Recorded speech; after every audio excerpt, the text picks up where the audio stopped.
마태복음 16장 13절에서 23절 말씀, 신약성경 27페이지에 있습니다.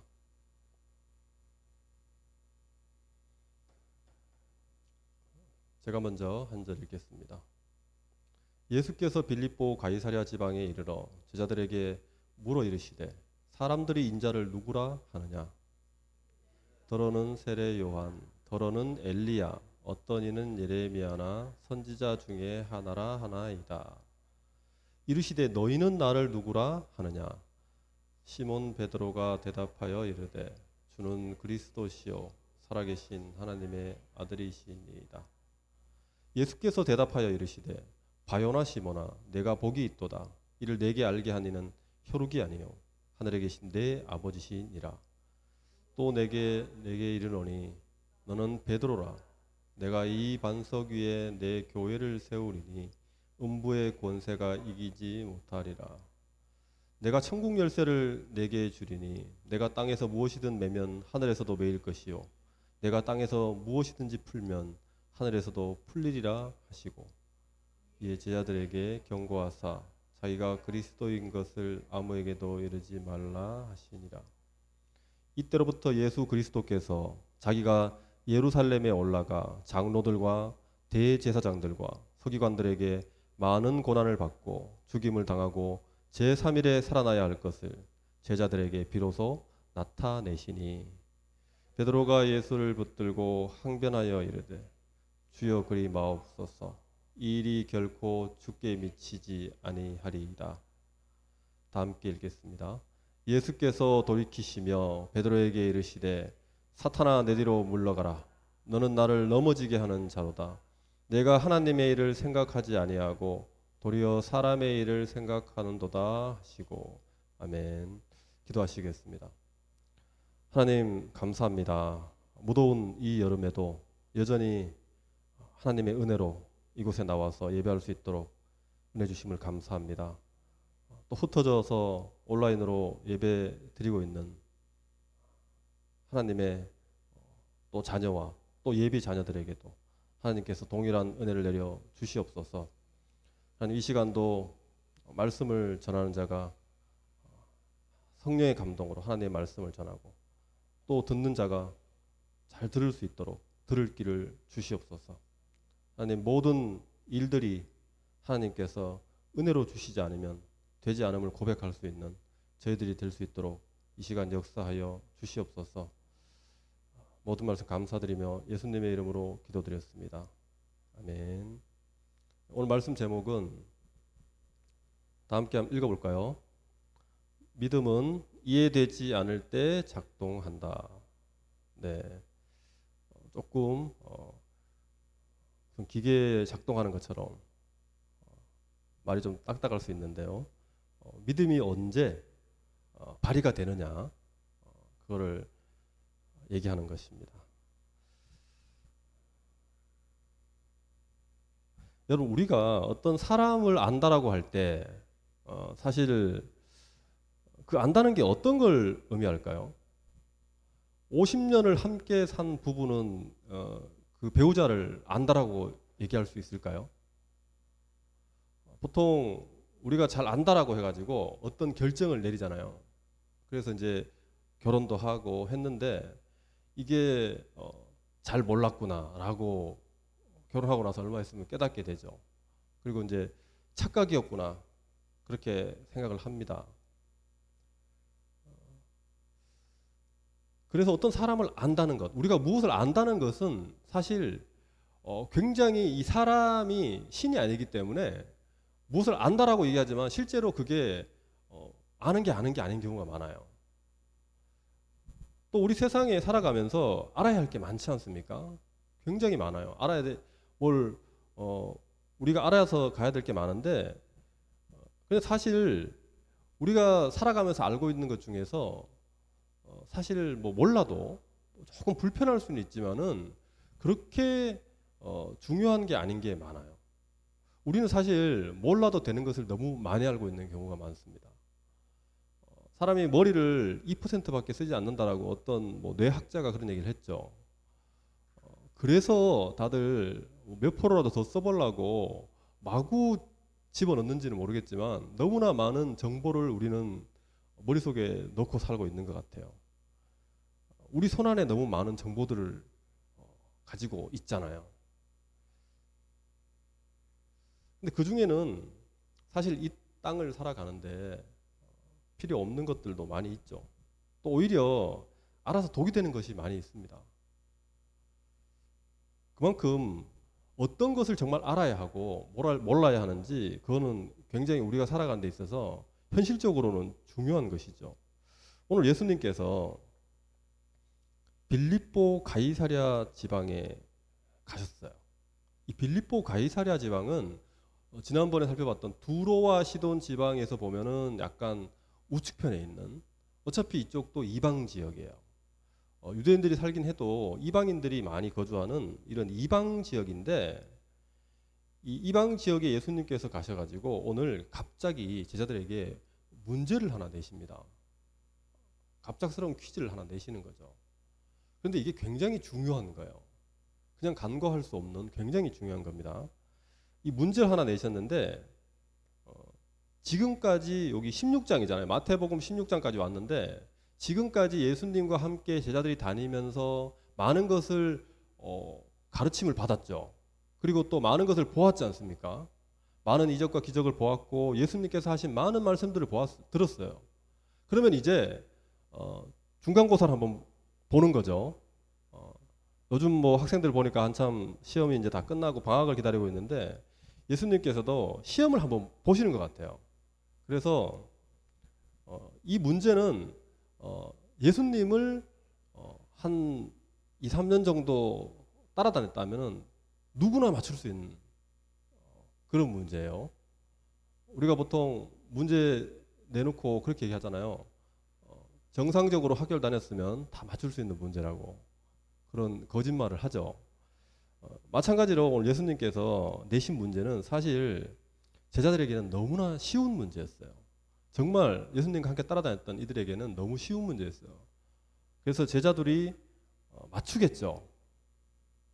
그 전에 예수님께서 제자들에게 먼저 사람들이 나를 누구라고 하느냐를 먼저 물어보세요.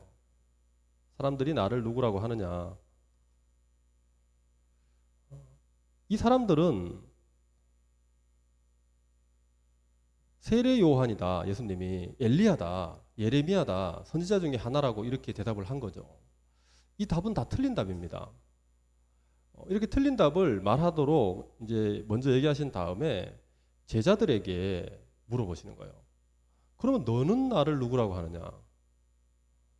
사실 이걸 예수님께서 묻고 싶으셨던 거죠. 사람들의 생각을 물어보는 게 아니라 어차피 사람들은 틀릴 걸 아마 예상하셨을 거예요. 그런데 제자들은 분명히 다르게 대답을 했어야 되는 거죠. 그렇게 보고 따라다녔으면 대답을 해야 되는 것입니다. 이 다른 사람들이 예수님을 어떻게 생각하는지 사실 그것은 중요한 게 아니라 예수님에게 중요한 것은 제자들이 예수님을 어떻게 생각하느냐는 거였어요. 여러분, 우리도 어떻게 보면 지금 여기 앉아 계시는 분들이나 이제 예배를 온라인으로 들으시는 분들은 세상 사람들이 예수님을 어떻게 생각하는지에 대해서 굉장히 신경을 쓸 수가 있어요. 세상 사람들은 예수님을 뭐라고 하는지, 사실 그거는 크게 중요하진 않아요. 일단은 예수님을 우리가 알고 있다라고 하고 또 예수님을 알아보려고 이렇게 나와 있고 예수님의 말씀을 듣는 우리가 먼저 예수님께서 누구신지를 정확하게 잘 아는 것이 가장 중요한 것입니다. 남의 이야기를 하는 것이 아니라 당장 이 예수님 가까이에 있는 우리들, 예수님 가까이에 있었던 이 제자들의 생각이 어떠한지가 굉장히 중요한 것이에요. 그래서 우리도 마태복음 16장 정도 왔으면 우리도 이제 한번 이 제자들처럼 시험을 한번 봐야 되는 것이죠.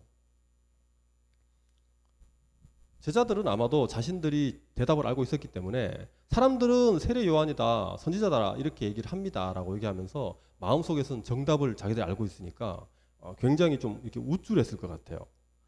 그 중에서 가장 성격상 화통하고 성격이 급하고 또 우쭐대기 좋아하는, 나서기 좋아하는 사람이 베드로잖아요. 역시나 오늘도 베드로가 먼저 손을 듭니다. 제자들도 다 알고 있었어요, 이 답을. 근데 베드로가 저요 저요 하면서 손을 막 드는 거예요. 그래서 예수님께서 그래 베드로 너 해가지고 베드로가 대답을 했겠죠. 여기에 지금 베드로가 대답했다고 해가지고 제자들이 몰랐다는 얘기가 아닙니다. 베드로가 먼저 이렇게 대답을 하는데 정답을 얘기해요. 주는 그리스도시요 살아계신 하나님의 아들이십니다. 정답을 딱 얘기해요. 그러니까 예수님께서 정답을 맞춘 베드로에게 어떤 말씀을 하시냐면은 네가 얘기한 그 베드로 너에게 이제는 너 위에 교회를 세우겠다 이렇게 말씀하시는 거예요. 베드로가 그렇게 정답을 딱 맞추니까 내가 이 반석 위에 교회를 세우겠다 그래요. 여러분 반석이라는 거 있잖아요. 반석이라는 게 헬라어 원어로는 페트라라는 것이거든요. 페트라. 그런데 베드로라는 말이 헬라어로 뭐냐면 페트로스예요. 그럼 베드로, 페트로스와 페트라 그럼 비슷하죠. 예수님께서 이 언어의 유의를 하신 겁니다. 베드로의 이름을 지금 새로 주셨어요. 원래 베드로의 이름이 뭐예요? 시몬이잖아요. 시몬인데 예수님께서 베드로라는 이름을 주셨어요. 아브라함도 여러분 이름을 받았죠. 다시. 그리고 그 야곱도 여러분 이스라엘이라는 두 번째 이름을 받았지 않습니까?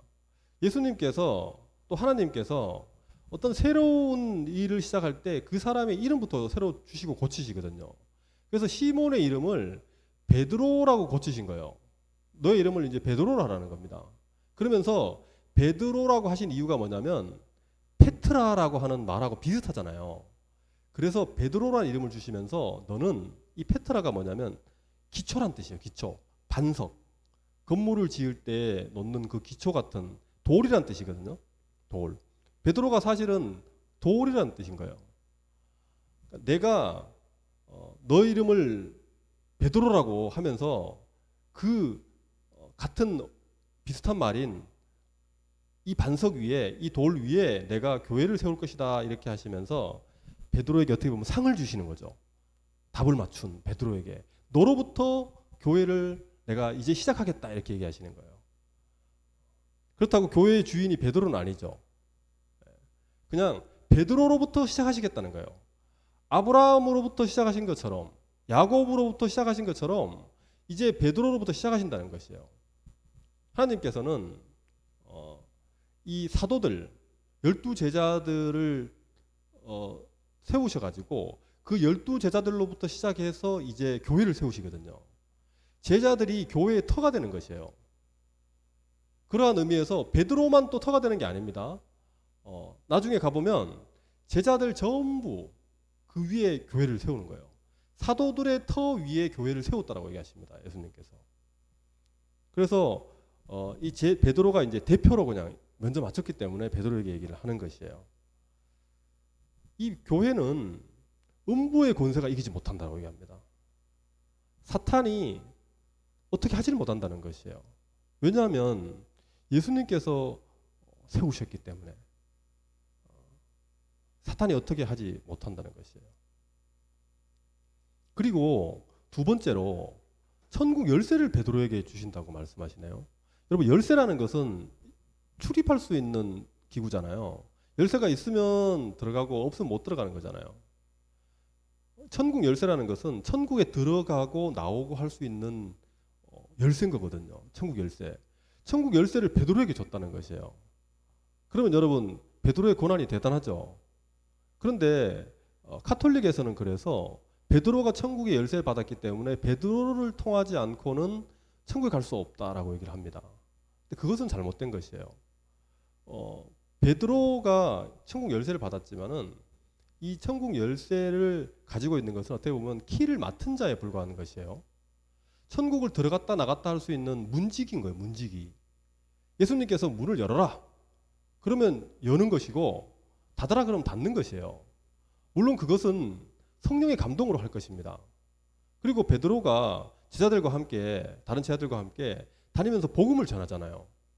복음을 전하는 그 자체가 천국 열쇠를 지금 열고 있는 것이에요. 복음을 전하지 않으면 천국에 못 들어가거든요. 이 땅에서 무엇이든지 매면 하늘에서도 매일 것이고 땅에서도 풀면 풀린다 그랬잖아요. 이 매고 푸는 것이 여러 가지 의미가 있는데 한 가지 생각해 볼 수 있는 것은 우리가 죄 때문에 사탄에게 묶여 있거든요. 우리가 이 매인다는 것은 뭐냐면 결박당한다는 것이에요. 밧줄로 꽁꽁 묶여 있는 것을 보고 매인다고 얘기하는 거예요. 풀다는 것은 그 밧줄을 푸는 걸 얘기하는 거, 풀어주는 걸 얘기하는 겁니다. 그래서 사탄이 우리를 죄 때문에 꽁꽁 묶어놨던 것을 풀어주는 의미가 있어요. 누가복음에서는 그렇게 얘기를 하거든요. 그래서 다른 의미는 이제 빼더라도 죄로부터 사단에게 묶여 있던 그것을 풀고 안 풀고 하는 것을 베드로 사도들이 이제 하기 시작한다는 것이에요. 이들이 복음을 전하고 다니면서 이제 사단으로부터의 그 해방을 할 수 있도록 풀림을 받을 수 있도록 제자들이 이제 다닐 수 있는 권한을 주는 것이죠. 그 전에는 사람들이 가서 복음을 전할 수도 없었을 뿐만 아니라 이제부터 사도들이 다니면서 복음을 전하기 시작하고 이제부터 복음을 전하는 자들에게 천국으로 들어가는 길이 열릴 것이라는 것이에요. 그러한 의미로 천국 열쇠를 주셨고 또 교회를 세웠다는 것입니다. 그러한 큰 상을 주셨어요. 정답 그거 하나 맞췄다고 베드로에게 대단한 고난 같은 것을 이제 주신 것이에요. 하지만 여러분 이 베드로가 예수님은 그리스도시요 살아계신 하나님의 아들이라고 맞춘 것 이거는 여러분 귀신들도 알고 있는 것이에요. 그래서 귀신들도 알고 떤다라고 성경에서도 얘기를 하거든요. 이 알문 검증을 좀 받아봐야 될 거예요. 반쪽짜리 알미예요. 시험을 봐서 정답을 맞췄어요. 근데 예수님께서 갑자기 이거 주관식이야 그러면서 풀이 과정을 요구하십니다. 답은 말했는데 도대체 어떻게 그리스도인지 어떻게 하나님의 아들인지에 대한 풀이 과정을 물어보시는 거예요. 이 반쪽짜리 알미라는 것은 뭐냐면 첫째 17절에 보시면 이 정답을 알게 하신 이가 누구라 그럽니까? 네, 시몬 베드로가 직접 자기가 깨달은 게 아니에요. 하나님께서 깨닫게 해주셨다는 것이에요. 하나님께서 알려주셨다는 것입니다. 그래서 이거는 베드로가 스스로 깨달은 게 아니고 하나님의 은혜로 된 것이기 때문에 사실 이 알미라는 것은 아직 그냥 답을 한번 본 것뿐이에요. 하나님께서 이렇게 답을 보여주셨는데 그 답을 눈으로 힐끗 본 것뿐이라는 거예요. 어떻게 보면 뭐 컨닝 같은 거죠. 이렇게 한번 보고 답을 맞추긴 맞췄어요. 맞췄는데 이게 아직 완전하지 않은 거예요. 반쪽짜리라는 것입니다. 하나님께서 깨닫게 해주셨다는 이 말은 사람이 예수님께서 그리스도시고 하나님의 아들이시라는 것을 깨달으려면 하나님의 은혜가 필요하다는 것이에요. 사람이 스스로 깨달을 수가 없어요. 이거는 모든 죄인들은 이걸 스스로 깨달을 수가 없습니다. 하나님께서 깨닫게 해주셔야 깨달을 수 있다는 것을 말씀하시는 것이죠. 그렇기 때문에 우리가 또 여기서 베드로도 마찬가지고 교만하면 안 돼요. 자신이 세상 사람들은 누구라 그러더냐? 선지자요. 나는 알고 있거든요, 정답을. 그러니까 베드로가 신이 나가지고 저요 하면서 답을 맞췄단 말이에요. 그거에 대해서 교만하면 안 된다는 것이에요. 그 당시에 선지자라고 얘기했던 사람들에게는 하나님께서 깨닫게 해주지 않으셨기 때문에 모르는 것이고 베드로에게는 깨닫게 해주셨기 때문에 아는 것뿐이라는 것이에요. 우리도 마찬가지로 우리가 예수님께서 메시아이시고 우리의 구원자 되시고 하나님의 아들 되신다는 것을 진정으로 깨달으신다면 그것은 내가 깨달은 것이 아니고 하나님의 은혜로 깨달은 것이며 그래서 감사하면서 살아야 한다는 것입니다. 그것을 교만거리로 쓸 것이 아니라 너는 모르지 나는 안다라는 교만거리가 아니라 자랑거리가 아니라 감사거리로 삼으셔야 한다는 것입니다. 또 좀 전에 말씀드린 대로 이 알미, 반쪽짜리 알미인 이유는 뭐냐면 풀이 과정이 틀렸어요. 예수님께서 조금 이렇게 심화 과정으로 이렇게 들어가니까 모르는 거예요, 베드로가. 21절에 보시면 예수님께서 상을 2개 주겠다 이렇게 딱 말씀하신 다음에 그 다음 말씀으로 보면은 21절에 이때로부터 예수 그리스도께서 자기가 예루살렘에 올라가셔가지고 첫 번째 고난을 받고, 둘째 죽임을 당하고, 셋째 제3일에 살아나야 될 것을 제자들에게 비로소 말씀하셨다는 것입니다. 지금까지 이 말씀하신 적이 없어요. 처음으로 나오시는 거예요. 이게 순환 예고라고 그러거든요. 예수님께서 순환당하실 것을, 고난당하실 것을 미리 예고하신 거예요, 예수님께서. 자, 이 고난 예고, 순환 예고가 마태복음에만 5번 나옵니다. 5번 예수님께서 말씀을 하세요. 오늘 처음으로 이제 말씀하신 거예요. 말씀하실 때 왜 이때 딱 맞춰서 말씀하셨겠어요? 베드로가 얘기한 그 정답, 그거에 대해서 이제 풀이 과정을 한번 검증해 보시는 것이죠.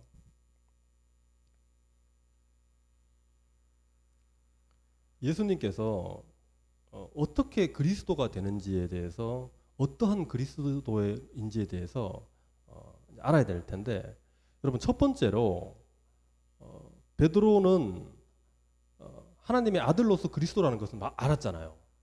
요거는 제일 처음 기본적으로 알아야 되는 것이고, 그 다음 두 번째는 뭐냐면 이 그리스도가, 예수님께서 고난을 받고 죽임을 당해야 된다는 것이에요. 그것도 세례 요한처럼, 세례 요한은 어떻게 죽었습니까? 목베임을 당해 죽었어요. 단번에 목베임을 당해 죽었어요. 그리고 여러분 얼마 전인가요? 그저께 그 일본 전 총리가 암살당했지 않습니까? 그렇게 뭐 예수님께서 암살을 당하시는지, 어떠한 죽음으로 죽으시는지에 대한 그런 게 아니라, 목베임을 당하시거나 암살을 당하고 그러시는 게 아니고 고난을 받고 죽으신다는 것이에요. 고난을 받고. 그것을 우리가 알아야 된다는 거예요. 근데 베드로와 제자들은 어떠한 고난을 받고 예수님께서 어떻게 죽으셔야 되는지 묻지도 않고, 또 왜 죽으셔야 되는지도 묻지도 않습니다. 그냥 베드로는 뭐냐면 묻지도 따지지도 않고 22절에 보시면은 베드로가 예수를 붙들고 항변하여 이르되 주여 그리 마옵소서. 주여 그리 마옵소서라는 것은 원뜻은 하나님의 은혜가 임하길 바랍니다, 이런 뜻인데, 안 죽는 은혜가 예수님께 임하기를 바라는 것이죠. 이 일이 결코 죽게 미치지 아니하기를 바란다는 것이에요. 안 됩니다, 불가합니다 라고 이제 펄쩍펄쩍 뛰는 거예요. 지금 베드로가 항변하여, 이 얘기는 꾸짖는다는 얘기거든요. 이 단어는 꾸짖는다는 할 때도 사용되는 단어예요. 예수님께서 제자들을 꾸짖어 말씀하시고 그 귀신을 꾸짖는다고 얘기하시잖아요. 그때 사용되는 단어가 같은 말이거든요. 그래서 베드로가 예수님을 꾸짖듯이 대들었다는 것이에요. 그렇게 대들면서까지 예수님께 펄쩍펄쩍 뛰면서 죽는다는 것에 대해서 말도 안 된다라고 얘기한다는 것입니다. 근데 왜 이렇게 묻지도 않고 아무것도 물어보지도 않고 죽는다는 것만 가지고 이렇게 따졌을까요? 예수님께서 좀 전에 3가지를 말씀하셨잖아요. 고난받고 죽으시고, 그 다음에 제3일에 살아난다고도 말씀하셨어요. 근데 제3일에 다시 살아나는 것은 안중에 없는 것이에요. 이게 관심이 없는 거예요. 여러분, 베드로의 이 심정이 이해가 안 가는 것은 또 아니에요. 생각을 해보면. 저라도 아마 그랬을 것 같아요. 왜냐하면 예수님께서 죽는다는 게 너무나 충격적인 말이거든요. 도무지 받아들일 수 없는 상황인 거예요, 지금 이 베드로 입장에서는. 이들이 왜 안 물어봤냐면은 이 베드로가 하나님의 일을 생각하지 않고 사람의 일을 생각했기 때문이라고 예수님께서 말씀해 주시는 것이에요. 사람의 일은, 사람들은 자기가 생각할 수 있는 한도 내에서 생각을 하겠죠. 일을 하겠죠. 하나님의 일은 하나님의 생각으로 하나님께서 일하실 거잖아요. 그러면 때로는 사람은 도저히 이해하고 가늠할 수 없는, 상상할 수 없는 그런 일들이 많은 거예요. 그러한 하나님의 일을 생각하지 않고 사람의 일을 생각했기 때문에 베드로가 이렇게 죽으면 안 된다라고 펄쩍펄쩍 뛰기만 하고 왜냐는 질문을 안 했던 것이에요. 자신들이 생각하는 그리스도라가 따로 있었거든요.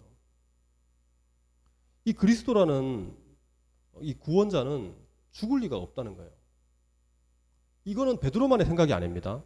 이 당시에 유대인뿐만 아니라 이 당시 사람들의 지배적인 생각이었어요.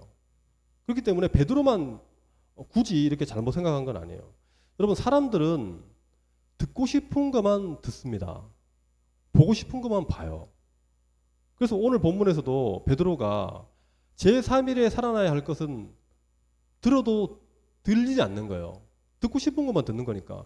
죽으면 안 되는데 죽는다 그러니까 거기에 꽂혀가지고 그 이후에 살아난다는 얘기는 들리지도 않는 것이에요.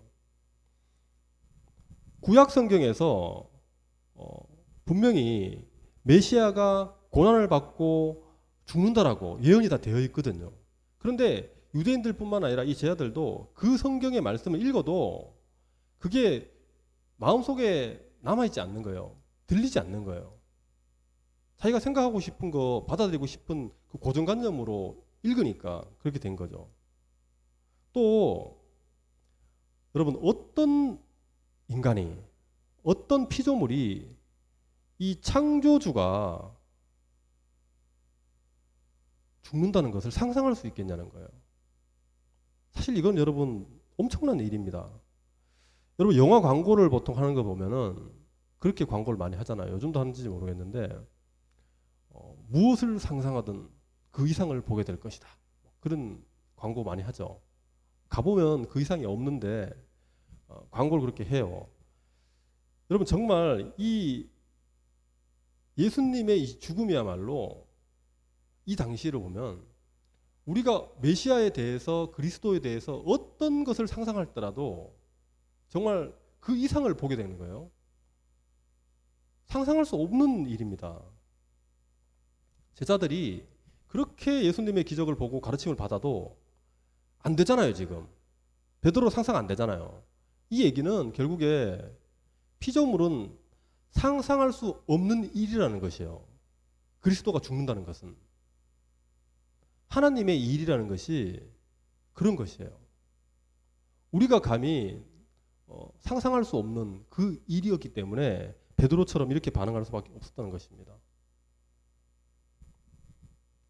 또 한편으로는 이 여러분 베드로가 정말 패배하고 싶지 않아서 그럴 수도 있어요. 예수님이 죽으면 패배한다고 생각하는 거잖아요. 그리고 예수님이 메시아가 아닌가라고 또 의심을 시작할 수 있는 거죠. 예수님이 죽는다 그러니까. 인생에서 지금까지 이 베드로는 제대로 누려보지도 못하고 이 갈릴리 바다 어부로서 정말 가난하게 그렇게 살아왔잖아요. 그런데 이제 예수님 따라다니면서 뭔가 좀 해보려고 하는데 다시 패배자의 길로 간다 그러니까 그 삶을 다시 살고 싶지 않은 거죠. 예수님께서 죽으신 다음에 이들은 다시 갈릴리 어부로 돌아갑니다. 실제로 돌아가요. 근데 그 삶이 예수님이 죽으면 그렇게 되는 거잖아요. 자기들이 모시고 있던 그 왕같이 모시던 그분이 정권을 못 잡으면 자기들은 반역자가 되는 것이거든요. 그 삶을 살고 싶지 않은 거예요. 그러니까 죽으면 안 된다라고 강하게 항변하고 있는 것이죠. 예수님을 만난 이후에 정말 순탄할 것 같았는데 그것도 잠깐 인생이 반짝하더니 그 이후로부터 베드로의 삶은 사실상 내리막을 걷거든요. 세상의 관점으로 보면. 실제로 나중에 베드로가 모든 것을 깨닫잖아요.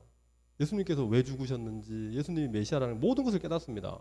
그러면서 베드로는 예수님께서 말씀하셨던 대로 교회를 세우게 되는 너무나 영광스러운 하나님의 택한 백성이 되고 또 천국의 열쇠를 가지고 정말 복음을 전하다니는 하나님의 가장 복받은 사람 중에 하나거든요. 그렇지만 세상의 관점에서 보면 베드로는 예수님의 죽음 이후에 나중에 결국 베드로도 죽지 않습니까? 잡혀가지고 처형을 당하거든요. 세상의 관점으로 보면 정말 예수님 따라다닐 때 잠깐 반짝했다가 갈릴리 어부로 있을 때보다 더 나락으로 떨어진 인생을 사는 거예요. 그렇지만 복음의 관점에서, 하나님 나라의 관점에서 보면 베드로는 어떻게 됩니까? 실제로 영광스러운 사람이 된 거죠. 우리가 우리 삶을 보면 말이죠, 예수님을 만났어요. 그럼 우리가 베드로처럼 생각할 수 있거든요. 모든 것이 잘 될 것 같아요.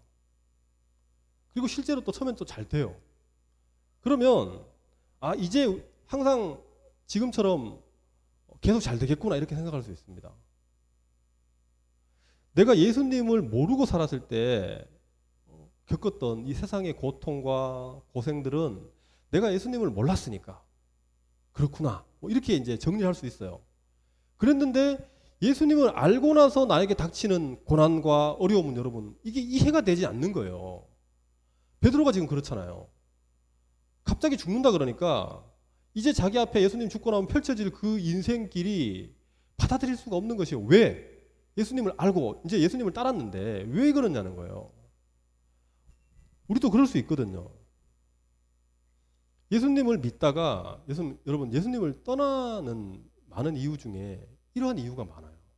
정말 예수님을 믿어봐야 별일 없다는 거예요. 오히려 베드로처럼 세상의 관점에서 보면 더 인생이 내리막으로 가는 경우가 많아요. 돈은 더 안 벌리고 모든 것이 잘 안 되는 것 같아요. 세상의 관점에서 보면 그럴 수 있는 것이에요. 그 세상의 관점을 우리는 벗어나야 돼요. 벗어나서 정말 베드로가 아직까지는 깨닫지 못했지만 나중에 깨닫게 된 것처럼 우리가 영의 관점에서, 하나님 나라의 관점에서 우리의 살아가고 있는 이 삶이 이해되어져야 된다는 것이에요. 비록 세상의 관점에서는 잘 안 된다 할지라도. 베드로가 예수님을 따라다닐 때 이제 내 인생은 장밋빛 인생만 남았어, 이렇게 생각했겠죠. 인생은 항상 생각대로 되지 않습니다. 생각대로 되어진다면 오히려 그것은 저주받은 인생이라고 할 수 있는 것이에요. 하나님의 간섭하심이 있으면 절대로 내 생각대로 잘 안 됩니다. 왜냐하면 나를 천국 백성답게 살게 하셔야 되기 때문에 하나님께서 끊임없이 나를 통제하시거든요. 내 길을 앞에서 막으시고 나를 고치시기 위해서 고난을 주시고 내 옆에 보기 싫은 사람을 붙여놓으시거든요. 그러시기 때문에 이 베드로의 인생처럼 그렇게 살 수도 있어요. 그 삶을 여러분 두려워하지 마시기 바랍니다. 결국에는 영광스러운 삶이 될 것이에요. 또 이 베드로가 깨닫지 못한 건 뭐냐면, 왜 이 죽는 것에 대해서 이렇게 항변을 했냐면, 예수님을 꾸짖듯이 예수님께서 하신 그 승리가 이 땅에서의 잘 되는 승리가 아니거든요. 예수님께서 우리에게 가져다 주신 승리는 죽음을 이기는 승리였던 것이에요. 죄로 인해서 우리가 죽을 수밖에 없었던 그 죽음으로부터 우리를 영원히 살게 하시는, 죽음을 이기게 하시는 승리인 것이지, 이 땅에서 예수님을 믿고 뭔가 잘 되게 하는 승리가 아니었던 것이에요. 근데 그것을 착각했던 거죠. 마찬가지로 우리도 그런 착각을 할 수가 있어요. 삶의 고통의 문제로부터 이 벗어나는 이 일시적인 문제가 아니라 영원한 고통으로부터 해방받는 것이 궁극적인 목적이었다는 것이에요. 예수님께서 이 땅에 오셔가지고 죽으신 이유가.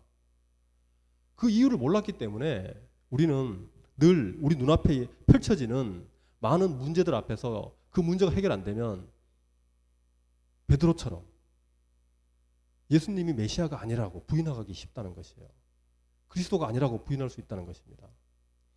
나의 필요에 의해 가지고 내가 나의 필요를 채워줄 내가 만든 그리스도일 수가 있다는 것이에요. 여러분, 팀 켈러라는 목사님이 내가 만든 신이라는 책을 이제 쓰셨는데 우리 마음속에 생각하는 하나님이 온갖 것들로 하나님을 만들어 놔가지고 정말 성경에서 얘기하는 하나님이 아닐 수 있다는 거예요. 내가 만든 하나님일 수 있다는 것이거든요. 마찬가지로 우리가 베드로처럼 이 그리스도를 안다라고 하면서도 내가 알고 있는 그 알미 내가 만들어낸 그리스도일 수 있다는 것이에요. 내가 만든 예수님일 수 있다는 것이에요. 그래서 그렇게 믿다가 그거에 안 맞으면 떠난다는 것이죠. 영원한 관점에서 복음을 주셨는데 우리는 일시적인 현상을 보면서 안 되고 아니라고 생각되고 떠난다는 것이에요. 그렇기 때문에 이 땅에 살면서 삶의 문제가 해결되지 않는다는 이유로 예수님을 믿을 수 없다라고 하는 것은 사실 어폐가 있는 말입니다. 영원한 관점에서 하신 것이거든요. 여러분 사탄은 예수님을 시험할 때도 그랬지만은 이 땅에서의 작은 것들을 해결해 주면서 그것으로 자신의 사람들을 만들려고 해요. 배고파? 돌로 떡 만들게 해줄게. 이렇게 시험을 해요. 나에게 절하면 이 세상 모든 것을 줄게. 그것은 이 세상에 살고 있는 동안에 한시적인 복인 것이거든요. 그것으로 우리를 항상 유혹합니다. 하지만 예수님께서는 영원한 복을 주시고자 하시는 것이거든요. 여러분 좋은 의사는 어떤 의사입니까? 정말 암이 걸렸어요. 근데 그것을 도려내면 고칠 수 있는 암이라고 하면 여러분 고쳐야 되잖아요. 도려내야 되잖아요. 맡기고 도려내야 됩니다. 그런데 나쁜 의사는 어떡합니까? 아프니까 저 수술하기 싫어요 이런 환자에게 좋은 의사라면 어떻게든 수술을 시키려고 할 텐데 나쁜 의사는 어떻게 하냐면 그래요? 그러면 제가 고통을 좀 이렇게 이길 수 있는 약을 드릴 테니까 약 그냥 드시라고. 그럼 그게 나쁜 의사 아닙니까? 어떻게 보면 우리가 뭐 어디 아파요 뭐 필요해요 할 때 그 한시적인 약을 처방받았다고 해가지고 그게 예수님이 오신 궁극적인 목적이 아닌 거거든요. 정말 우리가 아프더라도 도려내야 할 때는 도려내야 되는 것이거든요. 그래서 우리가 이해되지 않을 때가 있다는 거예요. 왜냐하면 아플 때 우리가 뭘 했는데 잘 안 돼요. 힘들어요. 그 아픔이 있을 수 있다는 것이에요. 하지만 그걸 겪어야만이 그리고 겪은 후에 그것을 통해서 예수님을 더 알아야만이 그 알미 영원한 복으로 이어진다는 것이에요. 또 그렇다고 해가지고 여러분 예수님이 삶의 문제를 외면하신 분이 아닙니다. 마태복음 지금까지 이 많은 병자들과 많은 문제들을 만나는 대로 닥치는 대로 다 해결해 주셨잖아요. 제가 오늘 말씀드리는 것은 예수님께서 삶의 문제를 외면하신다는 얘기가 아니라 오늘 포인트는 뭐라고요? 삶의 문제에 있는 것이 아니라 그 삶의 문제를 넘어서 영원한 관점에서 우리를 구원하러 오신 그래서 죽으셔야만 했다는 것을 우리가 알아야 한다는 것이에요. 우리에게 여러분 살면서 흔들려서는 안 되는 게 있습니다. 예수님께서 오늘 베드로에게 문제를 탁 내신 다음에 그 다음에 내가 죽는다 이러니까 어떻게 해요? 베드로가 흔들렸죠. 베드로의 믿음이 흔들렸습니다. 예수님께서 메시아인가? 아닌가? 여러분 나중에 가룟 유다는 결국 자신의 예수님께서 그리스도가 아니라고 단정을 지어버리죠. 그리고 예수님을 은 30에 팔아버립니다. 제자들의 마음속에도 결국 나중에 예수님을 다 부인하는 걸 보면 그 의심이 있었던 것이에요. 다. 그리고 제가 예수님의 순환 예고가 5번 있다 그랬잖아요. 5번 내가 죽는다라고 말씀하셨어요. 그 중에 한 2번은 제자들이 모른 채예요. 묵묵부답해요. 오늘은 그래도 베드로가 대들잖아요. 근데 한 2번은 모른 척하고 한 2번은 그냥 근심했더라 뭐 이렇게 표현을 합니다. 이 제자들의 마음속에 의심이 있는 것이에요. 그걸 뭐 어떻게 해야 되나. 그것처럼 우리에게 살면서 많은 문제들이 올 때 우리는 여러분 흔들릴 수 있습니다. 정말 예수님이 그리스도인지 이 세상에 하나님께서 창조하신 게 맞는지 하나님 나라는 있는지 정말 사람은 죽은 이후에 하나님 나라가 있는 것인지 그리고 예수님이 구원자가 맞는지 흔들릴 수가 있어요. 그 믿음이. 그런데 흔들리지 안아야 하는 것이 바로 그 믿음이라는 것입니다. 그럼 오늘 말씀 제목이 믿음은 이해되지 않을 때 작동한다는 것이잖아요. 여러분 사실 평소에는 믿음이 크게 작동하지 않아도 괜찮아요. 베드로처럼 그냥 주는 그리스도시요 하나님의 아들입니다. 그냥 뭐 이렇게 대답하고 그냥 있으면 됩니다. 그런데 우리가 이해되어지지 않는 상황이 와요. 왜 하나님이 이런 일이 저에게 일어납니까? 어떤 사람들은 예수님을 그렇게 신실하게 믿었음에도 불구하고 자식이 불의의 사고로 죽기도 하고 온 가족이 죽기도 하고 그래요. 그렇게 이해되어지지 않을 때 그 사람이 지은 찬송가 같은 게 있거든요. 그런 것처럼 우리 삶에는 예수님을 믿는다고 하지만 우리의 믿음을 흔드는 것들이 많이 있습니다. 그것이 흔들리면 안 돼요. 그때 흔들리지 않으려면은 이 믿음이라는 것이 이제 그때 비로소 제 기능을 발휘해야 된다는 것이에요.